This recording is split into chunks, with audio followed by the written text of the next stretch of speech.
You know what? After Sunday. If things go correctly, like I think they will, I can cut 7 cases of dew off this thing. Wait, do we have an extra one just on this game? No. We already got it. We bet the case. We got 3 and 3. Right. Yeah. Okay. Plus this one. Oh, you're accepting that? Yes. Thank you. I thought you were going to weasel on that one. Oh, you thought I was going to let you off the hook? I thought you were going to moonwalk that one. I thought the other day you said, no, wait a second. I don't know about that one. Really? I saw you coming, yeah. Oh, wow. I saw you going. Yeah, because see, what if I'd have, like, jumped on it, you like, oh, you know something I don't know. And you'd have backed up out of it. You had to wait till I spring that trap on you. I am so scared.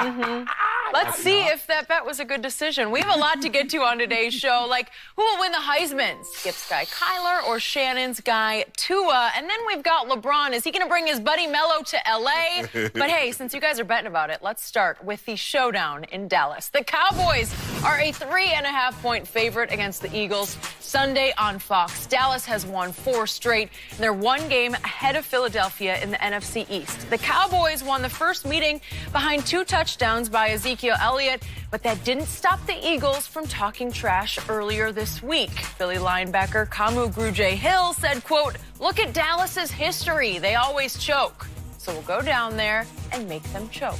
Yesterday, Dak Prescott responded. Take a listen. Do you pay much attention to bulletin board material or what the starting linebacker for the Philadelphia Eagles may have said yesterday? Who? The starting linebacker for the Philadelphia Eagles yesterday? Much attention to that? You know, Coach Garrett has a great saying, and I don't know where he got it from, but winners worry about winning, and losers worry about winners. So we're focused on ourselves in this locker room about what we need to do to get better each and every phase of this game and be ready for this week. We're not worried about he say, she say. All right, Shannon. Who wins on Sunday? I did like that. I like You're coming around on my guy, Dak. You know, normally he's all bland, you know. Yeah. Who? I agree. You know, Who? Finally. I like that. I like that, Dak. And then he finished off with, he said, she said. Yeah. So is that maybe... Get him, Kamu. Okay, here we go. You know what, Skip? I'm going to take the Eagles because I think the Eagles understand this is their last stand. They lose this game, their playoffs, the chances of winning division is over. The chance of them going to the playoffs are over because the likelihood of the Cowboys losing 3 of their last 4, you winning 3 of your last 4. But even if that were to happen, Skip, if you lose to the Cowboys, they beat you head-to-head twice. So they win the division, and you're not going to the playoffs as a wild card. So this is your last stand. This is your Waterloo. You think? Did I use that correctly, Waterloo? Yeah, that was Napoleon. Yep. Napoleon. Yeah. Correct. Well, I mean, except Napoleon lost, so but it's like disaster. But you got to make this is the Eagles' Waterloo. I will agree with that. No, this is what happened in Jerry's world. Okay. This needs to happen in Jerry's world. Philly needs to shut down Zeke. They got to stop Zeke. Zeke got off to a great start. He was able to run the football. And so Dak and the Cowboys offense was able to play action off that, had some receivers wide open. And that was really the first coming out party that we got an opportunity to see Amari Cooper, and he paid dividends right away. And so Eagles are going to have to play better defense here. I haven't been impressed with their defense all year. And I don't know why. There's no reason they should have taken this kind of step back, considering they really didn't lose anyone. Fletcher Cox still there. I think they upgraded. They brought in Bennett, Barnett, their first-round draft pick. From 2017, he did get hurt. But Brandon Graham is still there, who had the big strip sack on Tom Brady in the Super Bowl. So there's no reason for this defense to be that bad.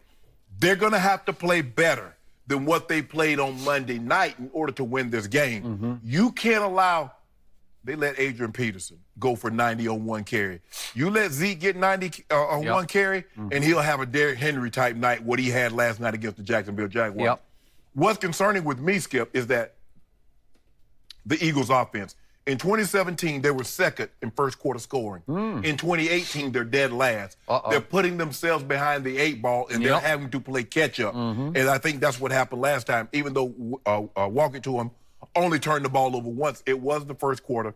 Who's walking to him again? You know who walking to him. I don't know. I remember. It's getting foggy to me. No, it's not. Well, he'll refresh your memory on Sunday. He dribbles it to him. He bounces it to him. He overthrows them. Can we change the nickname? No. Okay. Well, you'll remember. You'll remember his name. When you come in here on Monday, you will know exactly who I was referencing when I said walk it to him wins. You'll know.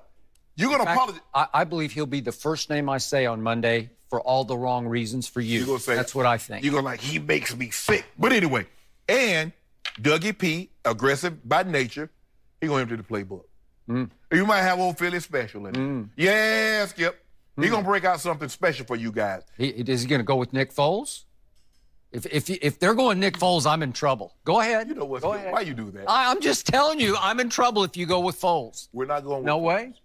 Okay. Foles had his great run. He went to Disney. It was a great run. He got it up too, so it's over for him. But I like the Eagles 24-20 in an upset of the Cowboys and to take possession of first place in the NFC East.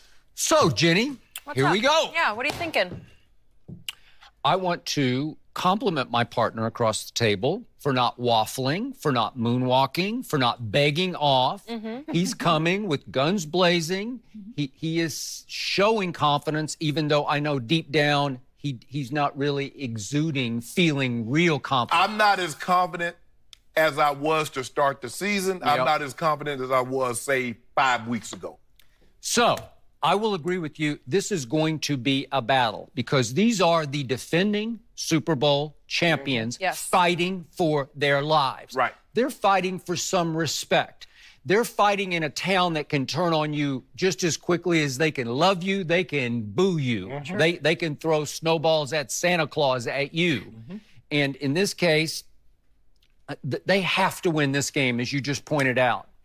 And I believe my Dallas Cowboys will win this game. And I'm going to go with the same score as they beat the Eagles by in Philadelphia, 27-20. And my bottom line is to you, my Cowboys are simply playing at a little higher level on offense and especially on defense than your Eagles are. Yeah. So all I know is my Cowboys just had 10 days to recover from as stunning and impressive a victory as I have ever witnessed in my time watching the Dallas Cowboys, which is pretty much their entire history. They just held Drew Brees, who was in the midst of having the greatest quarterback year ever, the #1 offense in the NFL. They held all of that to 10 points on a Thursday night game played right here on Fox, right? You know what I love about that, Skip? Because you had 10 days for everybody to pat you on the back and tell you how good you are, starting with you. 10 points, 10 days. Maybe it all dovetails. I don't know. My team only scored 13, but that was enough to defeat Drew Brees. And again, my takeaway from the game, my everlasting memory of this game is that every other Drew Brees game I've ever watched, 4 or 5 times a game, you will see a receiver running wide open and he will hit him right in the breadbasket, right? Yep. In this game, not one time did I ever see Drew Brees have a wide open receiver. Not one time in 4 quarters. That speaks highly of my defense that came of age. It's still young, but it came of age that night. And I still believe that Amari Cooper has changed life in Dallas, Texas. He has opened up everything for 2 of the better playmakers in all of football. And I'm talking about big playmakers in Dak and Zeke. Especially Dak, warrior, winner. Still can't get over that throw he made at Philadelphia. 3rd and 8 from the Eagles' 34-yard line. So Allen Hurns, who's sort of dropped out of the rotation at this point because of Amari. But big playmakers, both of them, behind an offensive line that finally has gelled and clicked and detonated because of the coaching change in the bye week. Remember that? Yeah. Mark Colombo took over. Hudson Houck is now the advisor, and all of a sudden, Tyron Smith, who hasn't played the last 2 games, is supposed to be able to play this week. So that will be a little even more upgrade. Now, what do I fear about the Philadelphia Eagles? 3 things. Zach Ertz, and Zach Ertz. That's what I fear about the Eagles. Who's throwing to Zach Ertz? The guy who is codependent on him. The guy who is his best friend. I don't know. Can the Wolf Hunter take him? I'm talking about the tackling Dutchman. I'm talking about you-know-who, Leighton Vander Esch. Oh, that's your guy, huh? Can he cover Zach? No. Will they win? No. I don't know. They'll probably give him some help. They'll probably have him underneath and have Jeff Heath over the top of this situation. Maybe. Over him. But you know what, Skip? Look, and to give the Cowboys defense credit, they're playing unbelievable. And they also forced Drew Brees to do something I think I hadn't seen Drew Brees do. They forced him to flinch. because they started dialing up the pressure early. They got to him early, and that interception at the end of the ball game was a direct result of the immense pressure placed on Drew Brees throughout the entirety of the game. He's like, I'm tired of getting hit. I don't want to get any hit anymore, so I'm going to back up out of here. I'm going to throw off my back foot. I'm going to be a little late with the ball, throw it a little behind him, and the game's going to be over. But don't walk it to him, Skip. He's from South Dakota. Glad you brought that up. So that brings me to walk it to him. My bad. Yeah, North Dakota. North Dakota, yeah. So here's the point. They just gave Carson Wentz yet another weapon in Golden Tate. And I fear Golden Tate, too, because he's been tough on Dallas because back, you remember, September 30th? Yep. Golden Tate went 8 catches for 132 yards, a 45-yard touchdown in the first quarter, and a 38-yard touchdown late in the game that looked like it had won the game until Clutch Dak went to Clutch Zeke for the big connection that set up the walk-off field goal and overcame Golden Tate, who is now a Philadelphia Eagle. And to quote the great Shannon Sharpe, he was sort of made to be a Philadelphia Eagle. He's lunch pail, blue collar, in green. And it looks like he was born to wear that green. He wore it in Seattle. Now he looks really good in it in Philadelphia. Wore it in Notre Dame also. Yeah, he did. That's a good point. And speaking of Notre Dame, they found an undrafted free agent from Notre Dame. He weighs 225 pounds, named Josh Adams. And he's given them a semblance of a run game, right? Yes, so the last 2 games, he went 22 carries for 84 yards. And then the other day against Washington, 20 for 85. So, again, they haven't had that, right? And they get Sproles back. Sproles had a 14-yard touchdown run, so he'll help. He'll help a little bit. Now to the quarterback. I'm sorry, but Carson Wentz is not playing at nearly as high a level as he did last year until he got hurt, unfortunately. I don't know if his knee still troubles him psychologically, but he's not moving the way he used to move. He can't hurt you with his legs quite the way he was hurting people with his legs last year. And I may eat these words, but I'm going to spit them out on the table right now. Careful. I just don't fear him. I just don't. Okay. I'm sorry. I believe, I'll go on record right now, Carson Wentz will make at least one big mistake that will turn the tide in this game because he made it at Philadelphia early. Yeah. He threw an interception. And there's just something about him I don't quite trust. And I am not kidding when I tell you, if Nick Foles were the quarterback, I would be more fearful of the Eagles. Stop it. He can operate that offense better than Carson Wentz. I'm sorry. Skip, you take 2 games. You see what 2 games get you? I stand by what I say. I just feel it in my bones that Carson Wentz isn't all that. He is more W-I-N-C-E than W-E-N-T. He's all that and then some. Well, okay, we'll see. This is it. And you keep talking, guess what? Carson Wentz is not playing at the MVP level he's playing at last year. I will give you that. But even if that's the case, he's still playing at a higher level than Dak has played all year. Sorry. That's fact. You know what? That's just wrong because if you really break down Dak Prescott, all he does is make big key plays. They won't translate into big QBRs this year. Why not? Because the guy was that first. The guy with that. Oh, remember last year he finished 3rd, and the year after that, 4th, 3rd to 4th. Yeah, exactly. That's my point. Okay. 3rd and 4th. So why not now? He has better weapons. Is Amari Cooper not better than Dez? I don't think he has nearly the weapons that he used to have. So is Amari Cooper better than Dez Bryant? A simple yes or a simple no will suffice. Than Dez was last year? Or in general? In his career? No. I don't think he's better than in career Dez. Okay, how about this? Not 2014 Dez, 2013 Dez. Is Amari Cooper currently better than Dez Bryant has ever been for Dak Prescott? For Dak Prescott? Yes. Okay, yes, then. For Dak. So why is Dak Prescott's QBR going down if he has a better weapon? Remember, it's starting to go up because they've won 4 in a row, and his QBR keeps ticking up with Amari because Amari's changed life. Can it get any lower? He's already at the bottom of the barrel. Because remember, Skip, at one time it was 28. Do you realize he had nobody to throw to? He has no tight. He still doesn't have a tight end. You got Zach Ertz. You like Jeff Swain. Yeah. You told me you like him.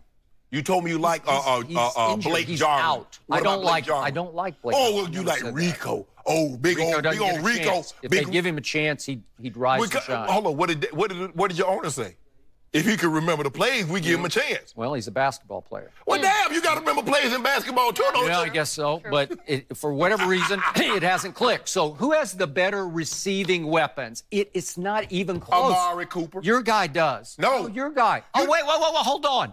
Zach Ertz, Alshon, Aguilar, Golden Tate on top of that? Yeah. Really? No, who do you like? But you who do you like better? No, it's not even close. How do you like you do me? I got Amari, and occasionally I got little measly Beasley. I've been trying to tell you that for the longest, because that's what you do to me, Skip. I say, all I got is LeBron James and everybody else. And the Warriors got Steph and Clay and Draymond and all this. You're like, so? He's the best player, right? So if Amari... Wait, I appreciate that very much. You just compared Dak Prescott to LeBron James. No! Thank you! I said Amari Thank you! No! What is it it's about the quarterback who has the most weapons. Don't do that, well, you just did it. Thank you. I appreciate that. You know what? Dak's big stage. Who got a better QBR? Who got a better QBR? Yeah, all I know is Dak Prescott or Carson Wentz? Dak Prescott's going to make plays with his legs that Carson can no longer make. Can I get Zeke? Huh? Can I have Zeke? Now, that's one thing I do have. I got Zeke. Exactly. And that's what you've always had. You do have Josh Adams. Huh? Well, at least you got a hammer. You got somebody who can at least control the football and keep it away from Dak. So you heard what he said? You got Josh Adams. I don't give a damn if I got Brian Adams, who can sing. I want Zeke Elliott. I don't like Give Brian me Zeke Adams. Elliott. Just me. You can have Brian Adams. No, I want Zeke Elliott as my running back in Philly. Brian Adams, he's on my jukebox from hell, but that's okay. But anyway, sorry about that, Brian. Listen, for every reason, I'm just like, okay, this is the last stand. The Cowboys should win this game by 10 to 14 points. They have. Is that what you're No. Flipping? No. I'm not flipping. No, I'm not flipping. I think you got a little flip in your. No. I just believe that the Eagles will show something, that they're not going down without a fight. They realize that it's either Sunday at 4:25, 4:30, or it's never, because they're not going as a wild card. There will be no wild card representative from this division. Probably you either win the division, or you're going home once the season's over. And I believe they will show that Philly toughness, that what helped them win the Super Bowl last year. And guess what, Skip? They the underdog. You know what? Olane like being the underdog. They gonna pull a mask out again? They might. Huh. Are they the equivalent of your GOAT mask, the underdog mask? And old Howie's son, Craig Long, will be coming off that edge. Yeah. He'll get a couple of holding calls on Lyle Collins. Maybe. He'll get a sack. Maybe. And I agree with you. The Eagles were great underdogs last year, but you know what? They've been lousy, prohibitive favorites because they were prohibitive to win this division. And Dak Prescott, I got a feeling, I could jinx myself here, but I got a sneaky suspicion. Yeah. Dak gonna put the ball on the ground at least once. At least once? At least once. Well, he does just about every game. That's you're just like speaking in average, right? That's not really a bold prediction. Why is that? I don't know. Small hands? I don't know. Trying to do too much? Whoa. Hold on. Since when does the quarterback, the greatest player, you tell me the best player can never do too much. That's what you tell me all the time. Isn't that what you tell me, Jen? Yeah. The best player can never do too much. So why is Dak Prescott, if he's your best player, how could he ever do too much? Well, he's trying to overcome the fact that he's only had one credible receiver, and that's just for the last 4 games. If you that guy, I know. Hold on, you tell me Drew Brees don't have anybody but Michael Thomas. That's true, but and are we putting Dak in the Drew Brees conversation? You did that all the time. Thank you. You told me. Thank you. You keep reaching for LeBron and Drew Brees. I think you fear Dak more than you are letting on. Your subconscious keeps reaching for greatness. No, you keep telling me that Dak is Brady-esque. You've been telling me that since he entered into the league. But then you 85 yards in 16 plays, 82 in 18 plays. That's what he does. Fumble for a game-ending win for the opposing team. Okay. Pick. Yeah. Did you see him on Thanksgiving last year, Skip? Are we going back to last year? And that's what you do to me? Are you kidding? You are really scrambling now. You're flailing. If you don't ask, what's your record? 75, right? 75. Yeah, we're going 4 in a row. That's all I care about. 4 in a row. Don't pretend like he's been Jared Goff and Pat Mahomes all year. Can we go back this year? Don't pretend that Carson Wentz has been Jared Goff or Pat. Thank you very much. He's been hurt a little bit. Yeah, he's been hurt a little bit. But that's okay. So, you know what? He'll heal up against you guys. All I care about is I love it that the Eagles managed to escape and win their last 2 games. I needed them so that my team would not overlook them. My team would take them dead seriously. And I love it that some unknown linebacker called them chokers, called the Dallas Cowboys that they always choke, and we're going to go down there and make them choke. And you know what? I love it that Doug Peterson tried to defuse that quote on the conference call with the Dallas reporters yesterday by saying that quote was, quote unquote, unfortunate. That's what Doug Peterson said about this quote. He did. And I love Dak's response of, who? Who? It's the most And you telling. loved it. You know what, Skip? I got the article right here. And this is a lie detector. No lie detected. He didn't lie. Really? Yeah. Okay. And I loved it that I don't know where Jason Garrett got this quote from, and I'm not sure I love it that it came from Jason Garrett because I'm not sure he can back it up. But the whole idea of what Dak said, I liked it. winners worry about winning and losers worry about winners. And it sounds like the losers are worrying about the winners right now. The losers are worrying about the winners. Coach Belichick can say that. Jason Garrett can't use that quote. Well, you know what? My team has caught fire, and every year we see one team just catch fire out of nowhere. You keep hoping. No, I don't keep. hoping. I keep seeing. That's what I am seeing it with my eyes. I am tasting it with my lips. Oh, I'm glad. Diet Mountain Dew is about to flow from the heavens. You know what's Skip? From the heavens. You're right. I'm going to drown in dew. Thank you. You are absolutely right. There is a team that's caught fire that's come out of nowhere. They started the season 0-3, and they've won 9 straight. That would be the Houston Texans. Oh, that's the one team. That's the team. Really? The team that beat your team. Remember on that Sunday night, Skip? When you came in here all upset? Yeah, and it went to the bitter end in overtime. That's what it took. You should have known that night. Here come the Cowboys. And old Marcus Mariota did a number on y'all, too. Yeah. Did we have Amari Cooper at that point? I think not. Yeah, you That did. has made a You had Amari difference. Cooper because you threw a pick to him in the end zone. Remember? No, that was against Tennessee. That's what I said. You had I thought you were talking about No. Texas. Oh, no, you got multiple losses. I can just keep going and going. You want me to go on and on? Against Washington, you lost that one. I feel good. real good. The bet about is on the Sunday. table. Yep. Now we just have to play the game. Yep. Yeah. Yep. We'll see. All right, who will win the Heisman tomorrow? Skip's guy Kyler or Shannon's guy Tua? This is over. Maybe another bet coming. We'll discuss.